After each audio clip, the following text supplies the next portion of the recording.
Hello, you're listening to High Visibility. This podcast welcomes into conversation artists, culture bearers, and leaders from across rural America and Indian country, and is produced by Art of the Rural and Plains Art Museum. Our podcast is produced in conjunction with a High Visibility exhibition, a collaboratively curated effort currently on view at Plains Art Museum through May 30th, 2021. My name is Matthew Fluharty, and I'm the organizing curator. In the months ahead, I'll be with you, along with other hosts from the Plains Art Museum and beyond, as this podcast shares the richly divergent stories, lived experiences, and visions of folks across the continent. You can learn more about visiting the High Visibility exhibition and dive deeper into the artists and works included here by visiting plainsart.org. We welcome folks to also check out the show notes, where we'll offer artists' websites alongside images of their work and further resources and connections. We're grateful for the support of the Andy Warhol Foundation for the Visual Arts and the National Endowment for the Arts in making this exhibition and podcast possible. Today we're talking with Karl Unnasch. From his home and studio in Pilot Mound, Minnesota, a town located within Dakota homelands, Karl creates public structures that often incorporate stained glass, wood, metal, and other materials. Through placing rural narratives within the ecological, social, and historical traditions of each site, Karl creates structures with playful, nostalgic, and often provocative allusions.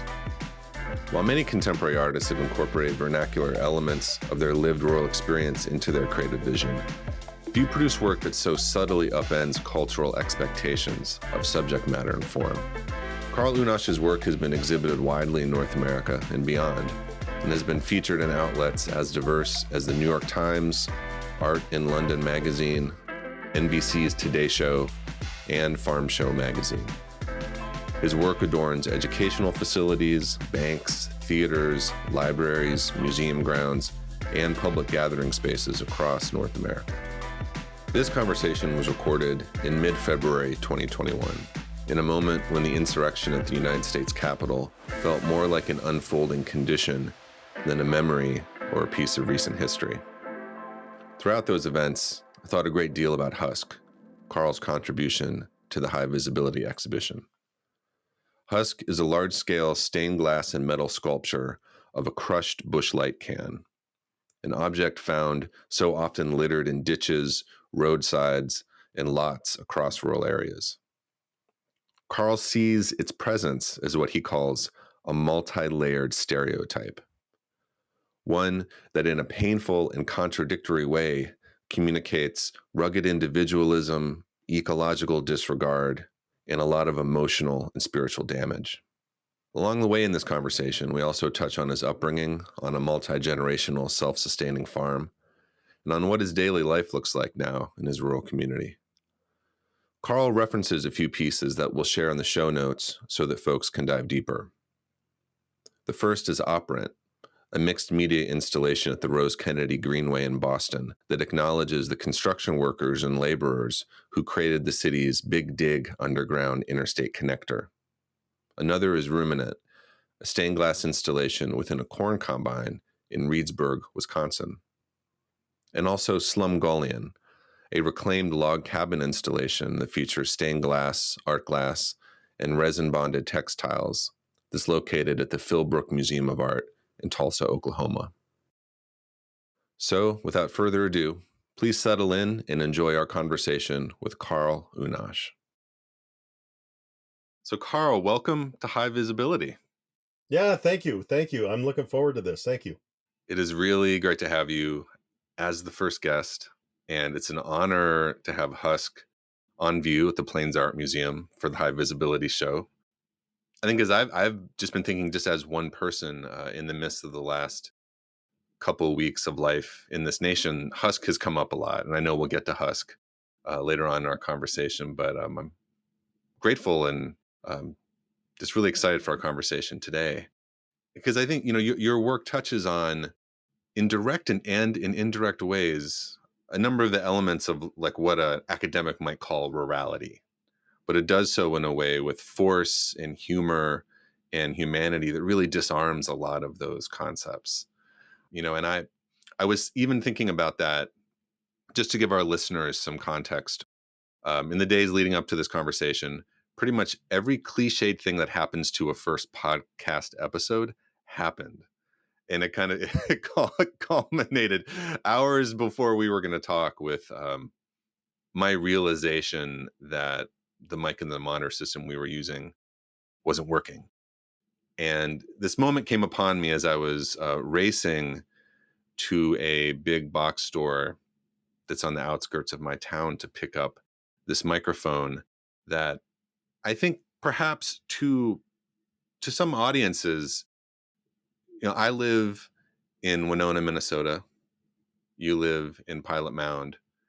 Some folks might assume that our experiences of rurality are the same. However, even a couple of miles down the road, how we're living and how we're experiencing community are sort of vastly divergent. And it took me back to a moment when I was in conversation with Mary Welcome, who is another really powerful artist doing work across rural and rural urban space. And she talked about the gradients of rural experience. One of the ways of thinking about it, at least, being centered around how far you are from a Walmart, which was, I didn't go to a Walmart to pick up the mic, but it was close. Like this, the same species of place to pick up this mic at the last second. It made me think about all of the ways in which, because your work is taking place in galleries and in public spaces all around the country.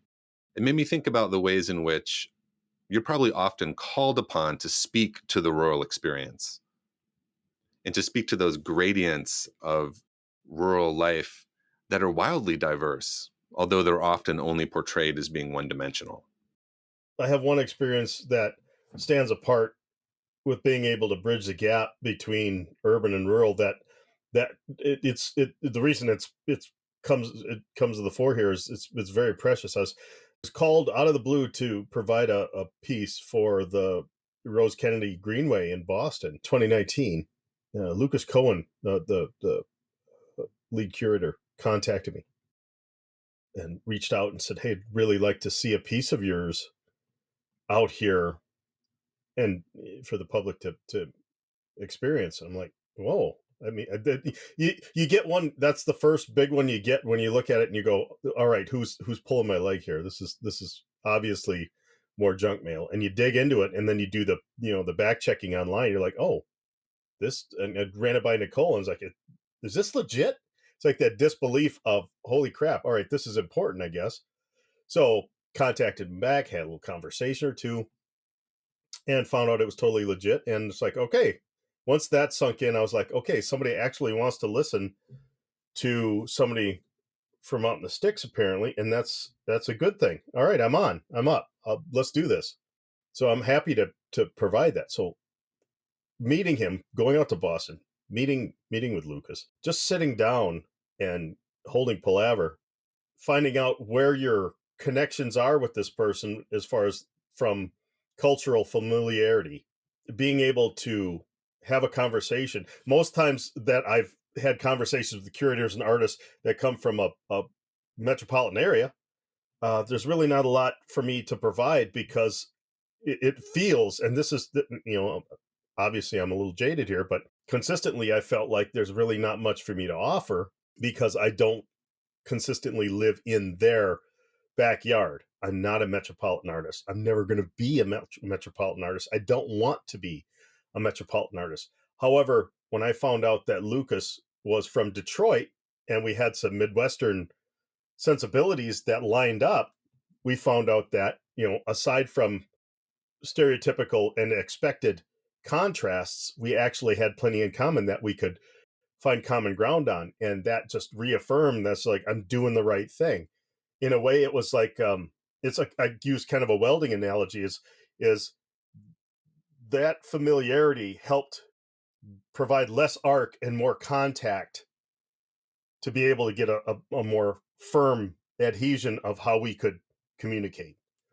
So we carried on, chuckled, laughed, and found out, I developed an idea that was relative to the site and relative to the place and relative to the region that I actually had some familiarity with. And out of that was born the piece I did for them with the dump truck in the stained glass and the chunk glass in it. Carl, who are the artists? Say when you were in the early stages of your own development, who you found, even though they might have been coming from a different context and maybe weren't raised in the upper Midwest, like where you found that those same values, that the question you spoke about earlier of sort of looking at a scene and feeling the value and wanting to be a positive contributor towards a sense of community that's deeper than just an individual. I mean, was there an artist or a work that kind of bridged that gap between being a young person in a community to being someone who wanted to create work to contribute to that artistic conversation? Was there like a moment like that for you? Not as an artist, not a creative problem solver. It was always somebody who ended up being fulfilling like a sage role in a community. And it depended on the community as well. Like paying attention to some of the old farts, the old codges that would reach over. I mean, these are guys, got a full chin of tobacco juice, and they'd spit on the ground and then look over at a kid that, tossed their cigarette down. He goes, "You pick that up and field dress it, son." And the kid give him a look. He goes, "Well, that's not where you got it from. So field dress it and put it in your pocket." And the kid would listen to that person more often than not and do it. And it's not like a matter of I never saw that as somebody trying to control somebody else. I saw it as someone caring enough about where their footprints lied and trying to let someone else know, hey, you're part of this too. I think people that I gained gained some knowledge from were the ones that took the time to think through that a job isn't done until you clean up. Then you get to go have a sip of whiskey. You don't get to do that until you sweep the floor, until you clean up, till you put your shit away. So artists, I've gained excellent knowledge and skills about how to navigate the art world by dealing with artists. But to be a better artist, I had to step away from artists and become a better me. I had to, and this is my mantra now, is be your damn self. And me sticking with that. If I can stick with that, I think I can weather any storm. So, Carl, I think it was in Winona, Minnesota, where you first began to work with stained glass as a medium of expression for your sculptures. I mean, was that a springboard from your early work towards the more contemporary pieces now that audiences might recognize? I answered, of all things, a newspaper ad when I was going through undergrad at Winona State University. And I knew I didn't want to work in any sort of factory slash quote unquote regular job. But yet I answered an ad for a regular job, but it happened to be in an interesting industry. And it was stained glass industry. Winona, Minnesota calls itself the stained glass capital of the United States. Back in the day, it used to have the most stained glass companies per capita of any city. And a lot of Willett Hauser still based out of there, or at least its mother company is based out of there, because I know they've gotten pretty big and eaten up all the smaller companies. I learned in a day how to cut glass, how to pull apart an old window to fix it, and how to put one together. I learned that in a day. And to this day, 30 years later, I still haven't perfected it. And that's okay, because it's a craft-based medium that has the capability of being anything from a hobby that fulfills someone for their entire life, or an unrelenting quest for someone to perfect themselves, like Judith Schachter, who still, I would bet, as much as she is the creme de la creme of the stained glass world, as far as I'm concerned, when it comes to fine art craft. But I will still bet that she says, "Oh, I still have a lot to learn."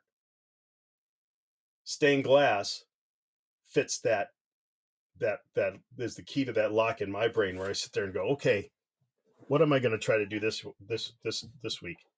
What am I going to try to incorporate into a window that's going to challenge me? And at the same time, the people that see it from the hobbyist mindset that goes, oh, that's really, isn't that nice? Isn't that nice? To the people that on the high end that go, I see that you are bringing some of these skills from that era, and at the same time, this glass comes from Kokomo, and that other glass is coming from the Spectrum Company out west. Oh, okay. I see why you blended those glasses together. I see why you put that one, and then all of a sudden it gets hyper analyzed on the high end. I get that. For me, I'm bringing something that has all those aspects and that goddamn nostalgia of living rurally in a country church, and you have that little taste of high end craft in this house of worship where people come together in a community to have some sort of genuine exchange as a group, as a tribe, as a gang, clan, whatever, whatever term you want to use. That's the emphasis of their learning and their expansion and their growth as a community. So why not use that in a sculpture? Why not bring that into the fine arts world and really knock it out and start questioning everything you do with the questions that come from using it? It generates more questions than it answers, and I think that's key as well. I'll cut one piece of glass. It'll be room temperature. I'll have a nice oiled wheel. I can score it. I can snap it, and it'll just sing. That stuff just sings when it pops open. All these fulfilling aspects. When you do it right, it's like riding a bike, and you finally, as a kid, get the training wheels off, and you're like, you feel that zone of balance. You're not tipping left. You're not tipping right. You're going straight down on your bike. And when you can do that with just cutting stained glass alone, I don't have to be a master artist at anything. Just learning how to cut glass alone is fulfilling in and of itself. But getting to that point where you feel it and it becomes inherent. I know a lot of other artists that do a lot of repetitive actions in their work. Once you get into that zone and then the flow starts, boy, that shit just sings and you can hear the music coming off it. To bring that into your work is intimidating in and of itself. And a lot of people will never realize that. All the things we do, that they never realize what it takes to get it to that point. Karl, hearing you talk about the process, I mean, the one goes through with stained glass, it takes me back. I'm going to I'm going to say this line and probably run over it with the car a couple times just and make a mockery of how it actually sounds. But this line that William Butler Yeats has in a poem where he says essentially, we might work a month on a line just for it to appear as if it was a moment's thought. It has to feel unfiltered almost, like it comes from a different place beyond toil. It takes me back to those notions of joy and fulfillment. The ease with which when we see a work that is really well achieved, we know the work is there, but it also takes us somewhere beyond it as an audience. And thinking about this actually takes me back to the first experience I had with your work, which was the Ruminant, the Grand Masticator, which was in Reedsburg, Wisconsin. I believe it was a collaboration with ArtsLink Reedsburg. I believe the Worm Farm Institute was also involved with an element of that.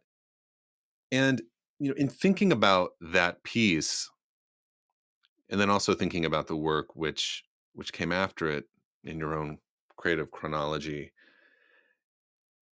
it again centers around this zone of nostalgia in a way that's different than the way I think that nostalgia has been really weaponized in rural areas in the last 6 years or so.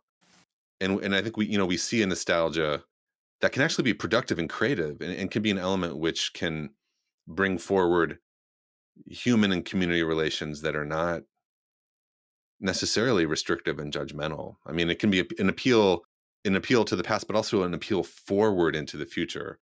I've just given you my poetic back of the jacket quote for the book on Ruminant. But I mean, could you just share a little bit about that piece and how it came about, and especially how it sits now in Reedsburg as well, how it just functions in everyday life?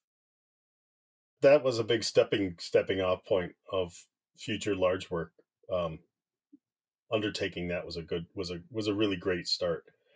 It if I could use one word to describe it, it's a tribute. It's a and the longer version of that answer is it's a tribute to all of the people, not necessarily farmers, but it's obviously it's agriculturally centric, um, because it's a combine. I mean, it's a combine harvester, but it's specifically from an era that I recognize as having some of the last great vestiges of the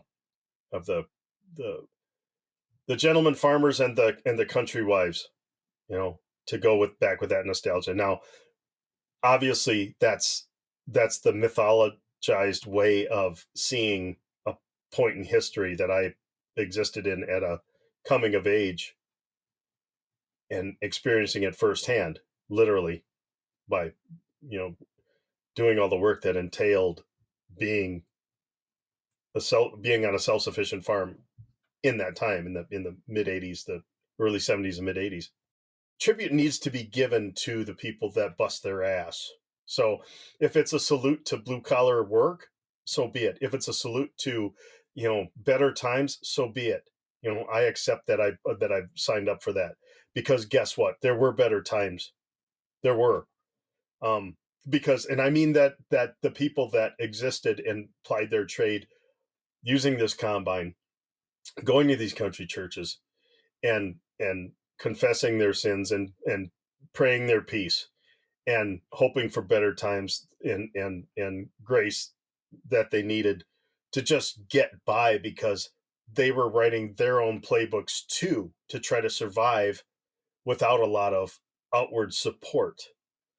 um and we all know that is that is the Law Ingalls Wilder version of driving a tractor, but there's a lot about it that created, you know, a good lifestyle for a lot of people, and it was a better time than the people that had before leading up to that.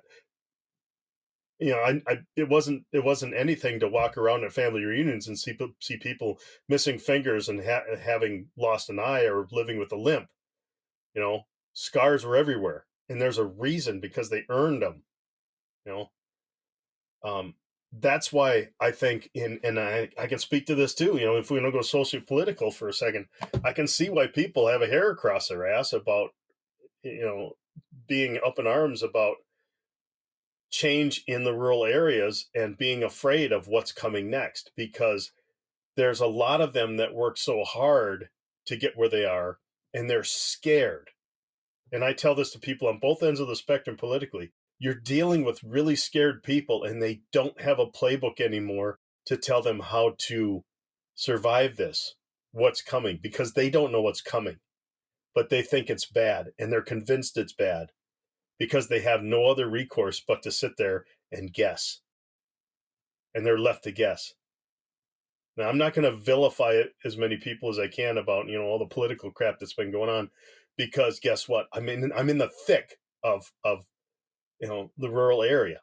So I have to deal with these people on a daily basis. I don't have the convenience of living in a place where everyone around me, I look around. I don't live in a heavily urbanized place where I can look around and go, okay, I feel safe here because I know we have a network of systems in place that's going to keep me safe. When I'm out in the country, it goes back to knowing your neighbors. If you know your neighbors, you know how to deal with them. That doesn't just mean that you know how to help them. You also know how far you can tread. I mean, I think what I think is powerful about the way that you're using nostalgia in your work, just I mean, just really just based on what you just shared, is that you can take one step into an envisioned nostalgic rural scene, and there are so many of them. I mean, they're culturally just at the edge of the table.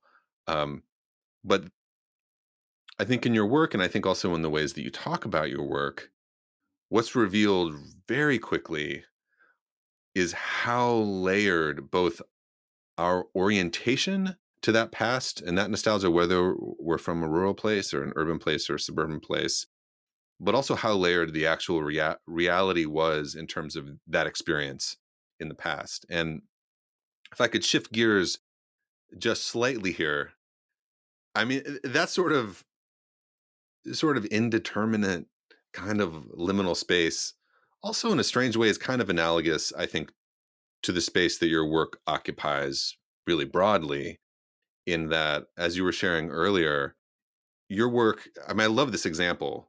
Your work has appeared both in the Farm Show magazine and the New York Times and innumerable art publications that are embedded within sort of the structure of the arts and cultural, ecosystem in this country and beyond.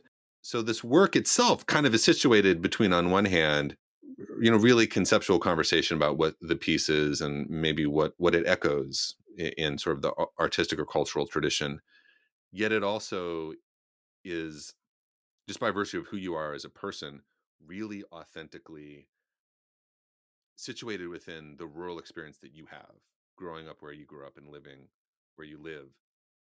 And Slumgullion is a piece that, for me, it really just it's kind of a balance between those two things in a very powerful way. And what I love about it, and if you'll allow me this, is I just want to read a short quote that you wrote sort of in the materials related to the piece, which explains some elements of what Slumgullion is up to. And then there's the whole story about how the piece came into being itself, which is like really fascinating to me. But first, here's what you wrote about Slumgullion. You said the American log cabin offers a stack of associations. It served as a home in which to spend a lifetime, as a temporary dwelling for laborers, and as a gateway from urban chaos. This stood as a symbol of rural gumption, nationalistic pride, abject poverty, political clout, and colonial incursion. And here we're talking about a stained glass and sort of multi-material sculpture that is down in Tulsa at the Philbrook. And I love this because we're talking about a log cabin, but your language itself exposes how deep, how complicated, and how divergent so many of those resonances are, even within the concept of a log cabin. So this is a very large preamble for talking about Slumgullion. I'm curious if you could kind of lead us with a thread into this piece, and maybe first leading us into, how did this piece come into existence in the first place? What's the backstory behind it? Was on a fishing trip with my buddy Coop in northern Wisconsin. And I was in the middle of rebuilding an actual log cabin that was on at the time, my parents' farm I grew up on. We used that building for as a chicken coop, but also as a building to where the heifers could have their calves, especially in the wintertime. So we could throw bedding in there; it would stay warm enough so that they would have a decent place to have their calf. So it was a multi-use building, but we all knew that it used to be someone's home. Even as a kid, I recognized the value of knowing that without knowing. Because when you're told these disparate things growing up without any other context other than what you're doing every day, when you're pitching shit out of this old log cabin, you're still thinking, at least I was in the time doing it, that repetitive act. I looked around, I was like, people lived in here, they slept in here, who knows, they might have had their kids in here. And I was just like, this was someone's home. And it's solid. It's a solid structure. Simple construction that held up through the test of time. No code, no rules other than, this is how gravity works, this is how a sharp blade works, this is how trees grow, figure it out. So it's that transgression between, I don't know, I wouldn't call it transgression. It's this transformation of evolution between a earthen abode or a cave and architecture. And I was on a fishing trip in northern Wisconsin, stopped at this place along the road, Gene's Antiques and Furniture Emporium. And it was basically a roadside junk shop on the highway leading up to Eagle River. And went inside. There's this old cowboy walking around, who's the owner, obviously. And he had that interesting swagger to him, of very comfortable in his own skin. as I was looking around for any kind of old hinges, iron hinges, or hasps, or anything that would shout out, "Hey, this needs to be incorporated because it would look really good and do a good job functionally as a component of the cabin that I'm rebuilding." So I was looking for hardware, and the old guy saunters up to me and he says, "Well, what can I help you with?" And I'm like, "Oh, I'm looking for this, and I'm doing this cabin, and I'm doing this." He goes, "Well, you like a lot of cabins? I got one for sale." And I'm like, "Oh no, shit." Okay, let's go look. I dropped a down payment on this thing to hold it for me because I knew that it wouldn't go anywhere. I recognized the footprint. I saw the logs firsthand. They were all jumbled all over, but I could see that they were in great shape. And he showed me a picture. His son was a construction guy, and his son had salvaged it. So I had respect for that too. And his son had taken a picture of it as it was restacked after it was pulled apart. So I never even got to see a picture of it in its quote unquote original form. And even from that picture of two sides of it, I could see that it had value. Long story short is I knew Scott Stuhlin and mentioned it to him in passing a few years prior. Is like, if you ever run across someone who wants to turn this into an art piece, you let me know. And I will do the damnedest that I can to make it bombastic. Well, at the time, I didn't realize that he was going to head down a road and actually be one of those people that he was supposed to talk to. He ended up working his way, and he ended up being the director and president of the Philbrook in Tulsa. And he hollered out, he goes, "Karl." I was like, "Hey, what's up?" He goes, "You still got that log cabin?" I was like, "Yes, I do." He goes, "Let's talk." I was like, "Okay." Um, and through some meetings and understanding how we wanted to go about it, we figured out how to turn it into something useful for Philbrook and give it a permanent home. So Slumgullion physically is a really great metaphor for how from a distance we have an orientation to something, but then we get closer and we realize how layered and how complex and oftentimes how beautiful something is. I mean, could you just kind of narrate for us, for folks who haven't been to Tulsa, to the Philbrook, what the pieces that came out of this amazing story?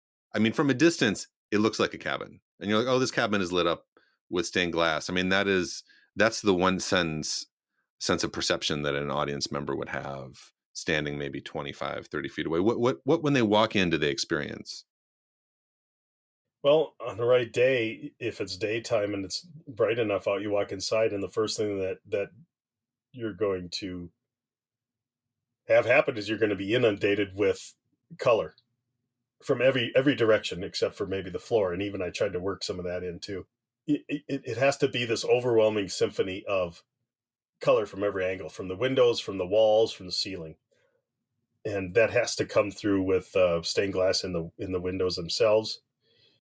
From the ceilings, clear. It's a clear decking made of polycarbonate with resin cast cloth as shingles. So you're basically sitting under or standing under a quilt that is a ceiling, if it's working right. And then the lanterns as well that are made from reclaimed colored glass are hanging, all over the ceiling, and with their little flickering orange lights too, sparkling and flickering. Plus all of the resin bound cloth that's tucked in the walls. During the day, the light's filtering through, but at night, the LED lights that are embedded in them turn on too, so it glows from within and without. And the chimney too. Even the fake fireplace has a reclaimed in glass menagerie to it. There's a quote that you gave to Craft Magazine. You were on the cover of Craft Magazine. They did a large feature on this piece. And you said, I made the ceiling and roof ostentatious to get people to look up, literally and metaphorically. It's something people don't do a lot nowadays. And I read this quote in preparation for writing about your work for the High Visibility newspaper. And what struck me is that Husk, the sculpture which is included in the High Visibility exhibition at the Plains Art Museum, is asking folks to think almost literally and metaphorically about the act of looking down. Can you lead us into some of the life experiences and inspirations that led to the creation of Husk. And for folks who can't come to the Plains Art Gallery yet, I welcome you to go online to inhighvisibility.org to check out the piece itself. But this piece is in keeping with some of your previous pieces in that it is stained glass and steel, and it is, as one draws closer to it, much like Slumgullion, one realizes that it is literally and metaphorically, to use your words, a representation of a crushed Busch Light can. How did you approach this piece? Where did this piece come from for you as an artist? It goes back to constantly seeing trash riding the back roads. You see trash in the ditches. So let's let that be an inspiration. So I look at that, and I'm pandemic starting last March. I get back from California in March. I started going for walks, even though I'm used to living out in the country. I also self-quarantined for 2 weeks after being away from my family for a week. So I'm going on to 3 weeks not being around my family, and they're right there. So I'm like, okay, you know that this is going to be hard, but you've lived through blizzards. You know what it's like to live out in the country. You better start getting busy. So I got busy and cleaned and built and worked on my house and made more work. But also I had to move my ass and get away from the place that I was tied down to of the studio and the house. So I'm out in the country and go for a walk, and wave at neighbors as I go by, I holler out. So at least get some of that going on. As I'm walking, I may as well make myself useful. I'll get busy getting busy. So I bring bags with, and I pick up trash as I go. And once my bag's full, I turn around, or once my bags are half full, I turn around and I head back home. So I knew how to gauge how far I was going to walk. Didn't matter for the time or the distance. It's what my bags would let me allow me to, how far to go. I got back and I noticed that the high frequency of things that I saw were Busch Light cans. Like it blew away all the other things that I was picking up. It was mostly Busch Light cans. I was like, okay, this means something. Let's think about it. A couple whiskeys later, I think, you know what? That's the preferred beverage of the people that I'm familiar with in my region. I'm like, And then I got to thinking about why. That's the thing we do as artists. We have to ask why. Otherwise, we just accept without knowing. We provide our own context. We fill in the gaps. Well, I'd rather fill my gaps in with something that's a little more familiar. So I start thinking about why. Well, it's the cheapest for the buzz. It's not a terrible flavor for beer, but at the same time, it's, pert near water. So you can drink quite a few and still say you're drinking beer and not, drive in the ditch. Let's be honest. These people throwing these out are booze cruising, just like we all grew up doing. I'm not saying it's right or wrong. I'm saying this is what it is. So it's an observational standpoint, but also I'm immersed in it because I've done my share of booze cruising. However, I can honestly say I've never thrown a can out a window. And that's the thing. I live by the rule of don't litter. You throw in the back of the truck and then they pile up in the back of the truck. So anyway, I started taking pictures of them in situ before I picked them up. So these untouched found objects with the context of only where they're discovered. And they start becoming my own little truffles, my own little morel mushrooms, my own little gnomes out in the woods. And every one is different, and everyone is in its own different context. So I've been posting one on Instagram per day since I started doing that. As of today, I think I'm up to 308. And I'm thinking it'll probably be just a year's worth, and we'll call it good to go with the length of the time that I started doing this for the piece. I started looking at the shapes. I'm very familiar with a crushed can shape. It's also something straight out of the vernacular context of this is what is a fetishized object from my culture, if I could say that. But yet, it's a chunk of litter that pisses me off. But yet, it's also a corporate item for someone to make more money off us, poor folk out in the country. And yet, it's also a beautiful object, and yet it's a malleable object, and yet it can provide inspiration, and yet I can still turn that into this dynamic concept of what it is that I'm and-yetting to death. So I bought a 30 pack of Busch Light, got a friend to come over, and we drank a few and got to be in a chemically induced state. And I said, all right, I want to make some sculpture now. I'm going to make some maquettes. And I started making maquettes in the studio, like you do. And each can became the potential object with me trying to crush it into an interesting yet unfamiliar yet familiar shape at the same time, to find that good blend of sculpted yet happenstance. And I got to thinking about culture and thinking about the dying Gaul, which is one of my most favorite human figure based sculptures that I've ever come across, and seeing the different versions of them, and thinking about a rebellious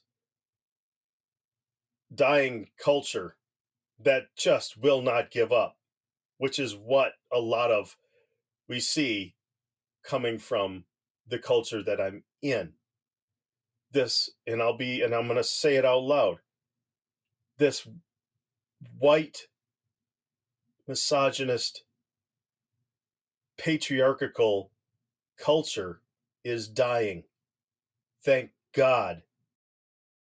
So my commentary on that is the people that I see around me that are digging in with their tooth and nail to not let go of this nostalgia are the new dying Gauls. And this is a perfect representation. So I considered the shape and form of this Vikingish biker type vandal guy figure dying, yet still trying to push away from gravity in one last effort. How can I transfer that to the shape of a crushed beer can? And that took 30 to arrive at that. I can definitively say it took a 30 pack of Busch Light literally to get to that point, and picked out the right shape after vetting it through some. I'm like, which one do you think? Which one do you think? And getting a survey from people of all different backgrounds. Which one looks like a figure with its knee up? It's kind of bent over. It's like, well, that one. And then I wanted to know why they thought that.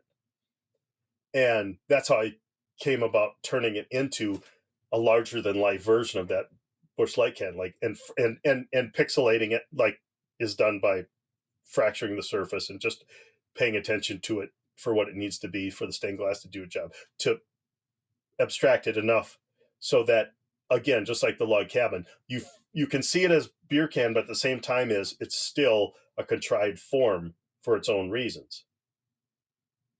And that plus, we anthropomorphize these cans anyway. It has a mouth, has a head. When we talk about beer, I'm like, all right, let's play with that humor side, because that's what I do in this stuff too. I may be very serious and long-winded about my answers, but at the same time I'm still a guy who drank a 30 pack of Busch Light in order to make a really cool sculpture. I mean, that's all part of it. That's important. We got to get there.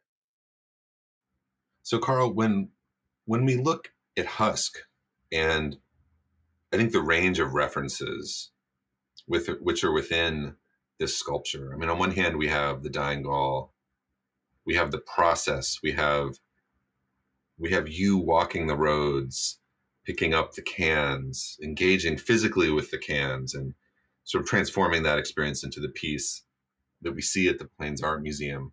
We have all of that, and I think especially for folks who might be listening to this, who have maybe less intimacy with rural areas, there's also, it's a fact that's hard to get around, in that almost like a historical marker, the Busch Light can in a ditch, smashed on the road, hanging out like on a corner in a downtown block in rural America, really it's a talisman. It's a way of letting you know that you are in a rural area. It's one of it, perhaps the most uncanny sort of universal experiences of rural America is the Busch Light can. And I think for folks maybe who maybe live in metropolitan areas, that probably sounds profoundly farcical, and it is maybe on some level as well. But it's pretty much a truism. You know you're in a certain spot when you see that Busch Light can on the side of the road. What I'd register with that is the Busch Light can, but also a whole host of more emotional resonances from my own life. I mean, it's just been an object that is present in the landscape in a way that feels unsettling, but also very familiar. And I guess, Carl, what I'm wondering is the degree to which that is also sort of a set of associations that you're working through and thinking through in this piece. Yeah, yeah, that's pretty much on the mark. It's it's a joke, and just like any other comedy, like from the truest form, there's tragedy in comedy. That's what makes it comedic, because if we don't laugh at ourselves, then we fail as a species, as a self-sentient species. It's a running joke within the culture. You know, the defensive pride of drinking cheap ass beer, not just here but anywhere. In that regard, everyone has their talismans, to use your term. And yeah, it's a definitive indicator, given the frequency of it. I see it as a signifier of one of the major fundamental failings of ourselves as a species. And what I mean by that is, I see it as how we can't even have enough self love, self respect, when we blatantly, whimsically throw a, a bit of trash out the window that has such a prideful connotation to it. It's like, if I could slap myself with a rubber chicken and die crying, that's what that is to me. As if I represent our species to some alien race, you know, a person is so, Busch Light, that's my drink. I'm gonna have that. And I don't need anything fancy. Okay, well, there's a lot of pride in that statement. And I say this because I was once that person, but also I still drink Busch Light with these people. It goes back to digging in the garden and making sure that you're grounded. You got to know that you cannot step away and still judge. You have to take your licks like anyone else. And bringing it back to what I'm saying is, I see and hear that proselytization of a statement, and then whimsically you just throw it out the window. And it's like, what happened to that pride in that moment? You have so much pride to identify yourself. You have so much pride to say what you stand for. But then on the same token, you throw it out the window in the ditch for someone else to pick it up for you. Wow. That's that's some that's some Greek tragedy right there to me, at a fundamental level. So how am I supposed to walk into a big metropolitan art opening? How am I supposed to go in there and be able to meet someone eye to eye if I can't even think to not throw shit in the ditch? That to me, and maybe I'm just too utopian, but you can't get on a high horse if you're trotting it through all the trash you threw. So, Carl, I'm really grateful for all your time today. And I think as we come to the end of our time together, and hopefully we're not riding off on high horses, hopefully they're medium-sized horses. I just want to ask you a final question that we're really fixing to ask a number of our guests, just to keep this range of associations going. Which is what music, what books, films, artists are you thinking about right now? I mean, where is your creative space sort of resonating with some new associations and new connections? What's been inspiring you lately? I gotta admit, I'm digging my inner space right now. I'm doing the best I can to do a lot of self-reflection, self-improvement even. I'm trying to check myself and to make sure that I'm doing, I'm walking the walk here, and that means it goes back to me talking about, do I want to be right or do I want to be correct? And a lot of people think they're both. Well, I want to make sure I am. So I want to be correct about being right and correct.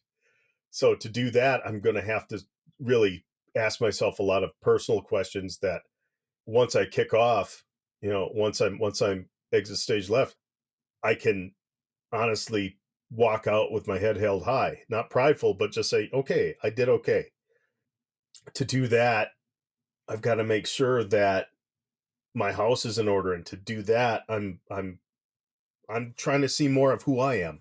I'm investigating certain aspects of my personality that have been a challenge over the years, and trying to steer the battleship a little bit so that that's not a problem anymore. That doesn't hinder me as much. I'm trying to get rid of my distractions a lot more so I can even take things to the next level and be better at what it is that I'm passionate and think that I can be mindful enough to do right by the rest of the world. So that said, I'm reading a book right now about giftedness by Davids and Pachowski. I think it came out about 10 years ago. It's got some nuggets in there that's helpful, and it's helping to explain some of the things I just talked about, some of the things I just alluded to here, as far as like what's made my life more of a challenge, and how I can correct my course so that it's not such a challenge and I can actually have better focus on the things I want to talk about. So that's my reading right now. As far as music goes, it goes back to I'm digging some Americana in this. I mean, I discovered, just by accident. No one put it in front of me. When you when you're in your studio alone a lot and you have access to Pandora, you really try to make the most of it. And I'm really digging some of the new stuff I'm finding. New for me, but probably not new for a lot of people in the audience. Waylon Payne, Sturgill Simpson, people whose stories kind of fall alongside the gravel road where I'm traveling or where I've traveled, and what helps make my story so far. And that's good. And I'm digging some weird and cool fusion stuff have you ever heard of the group The Who, the Who, from No. Mongolia? I need to hear this. No, so,